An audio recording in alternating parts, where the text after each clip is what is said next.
Você já imaginou os seus dentes desgastados assim? A grande questão é que os dentes começam a desgastar e é como o filho crescendo, você nem percebe. Um pouquinho hoje, um pouquinho amanhã e daqui a pouco, quando você vai perceber, o dente está muito desgastado. E quem faz isso? Isso pode acontecer por hábito. Você fica mordendo uma caneta, você rói unha, você raspa seus dentes durante o dia ou o bruxismo noturno. Tudo isso pode gerar um desgaste dentário. Pode ser um desgaste pequeno, como este aqui.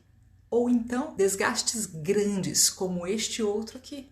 Aqui você já verifica essa imagem amarelada, é a dentina, é a parte interna do dente. E você já perdeu totalmente o esmalte, que é a parte mais resistente, que protege o seu dente. Se você perceber que o seu dente está começando a desgastar, procure um profissional da odontologia, principalmente um especialista em disfunção temporomandibular e dor orofacial, para que avalie realmente o que está acontecendo com o seu caso.